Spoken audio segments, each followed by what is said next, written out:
Kemudian Yesus masuk ke sebuah rumah. Maka datanglah orang banyak berkerumun pula, sehingga makan pun mereka tidak dapat. Waktu kaum keluarganya mendengar hal itu, mereka datang hendak mengambil dia, sebab kata mereka, ia tidak waras lagi.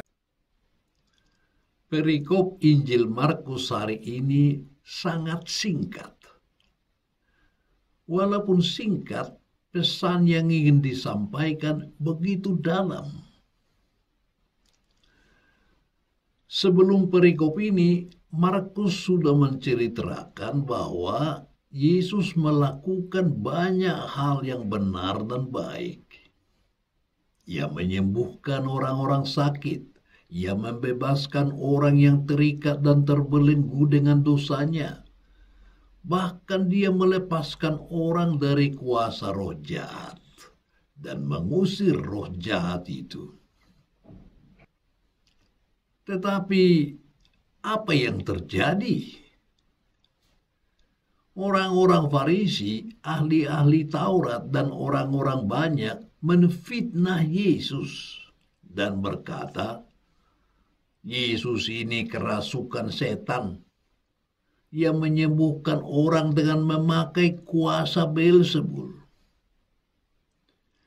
Dengan kata lain, mereka menganggap Yesus melakukan penyembuhan dengan memakai bantuan penghulu setan.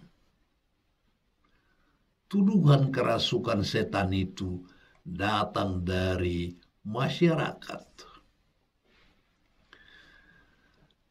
Tetapi, bagaimana kalau tuduhan itu datangnya dari keluarga sendiri? Kisah Injil hari ini mengetengahkan kepada kita bagaimana Yesus dianggap tidak waras oleh kaum keluarganya sendiri. Mereka sampai-sampai datang dari Nazaret untuk mengambilnya. Sebab kata mereka, ia tidak waras lagi. Mengapa keluarga dan kaum kerabat Yesus kecewa terhadapnya ketika dia memulai pelayanannya di hadapan umum? Pada suatu kesempatan, Yesus pernah berkomentar bahwa musuh orang ialah orang-orang seisi rumahnya. Injil Markus merekam reaksi kaum keluarga Yesus. Mereka berpikir bahwa Yesus pasti sudah gila dan menjadi seorang yang fanatik dalam beragama. Bagaimana mungkin seorang dari Nazaret tiba-tiba meninggalkan pekerjaannya sebagai tukang kayu dan pergi menjadi seorang pengajar dan pengkhotbah keliling? Keluarga dan kaum kerabat Yesus merasa kesal terhadap ajaran, sikap, dan tindakan Yesus, yang kesannya hanya menimbulkan pertentangan atau konflik terbuka dengan orang-orang Farisi dan ahli-ahli Taurat. Konflik antara Yesus dengan para pemuka agama Yahudi menimbulkan perasaan tidak nyaman dan tidak tenang dalam diri anggota keluarga Yesus. Keluarga Yesus barangkali kurang percaya kepada Yesus karena Yesus mengajar padahal dia tidak menempuh pendidikan khusus. Anehnya, murid Yesus ini pun terdiri dari para mantan nelayan, mantan pemungut cukai, dan ada pula kaum nasionalis fanatik dari Galilea. Selain itu, Yesus dianggap lupa diri ketika dia melayani orang banyak yang mengikutinya, sehingga dia dan kelompoknya tidak punya waktu untuk istirahat, bahkan makan pun tidak dapat. Pola hidup Yesus yang demikian mendatangkan tuduhan bahwa dia tidak waras lagi. Ya, kalau dipikir-pikir secara manusiawi, hati Yesus pastilah sakit dan menangis. Tetapi Yesus tetap tenang, sama sekali tidak terganggu. Yesus tidak marah-marah, sama sekali tidak. Mengapa dia tetap tenang?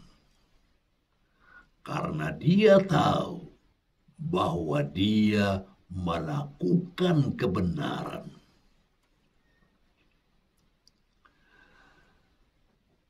Apa makna kisah ini bagi kita?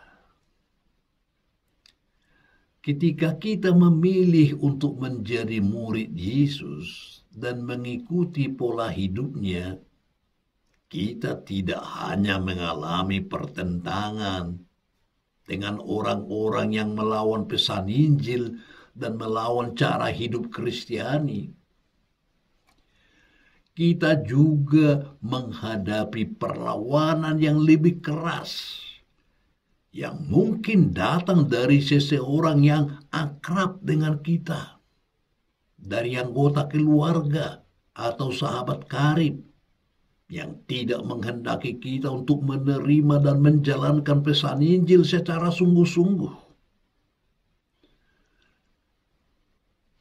Orang Kristiani yang rela memaafkan dan mengampuni orang yang menyakiti hatinya atau mencelakakan dirinya, serta menolak ajakan untuk balas dendam, dapat dianggap sebagai orang yang tidak waras.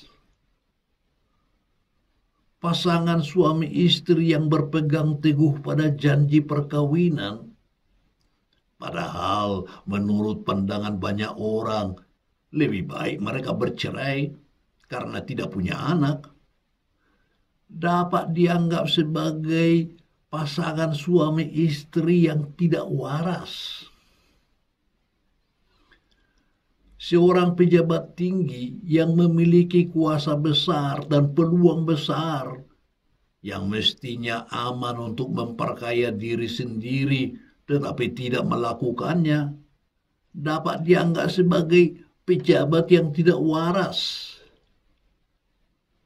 Seorang pemuda atau pemudi yang berpendidikan tinggi, memiliki karir yang cemerlang dan bergaji besar, dapat dianggap tidak waras ketika dia melepaskan itu semua dan menjadi seorang biarawan-biarawati yang bekerja di daerah misi yang sulit dan miskin.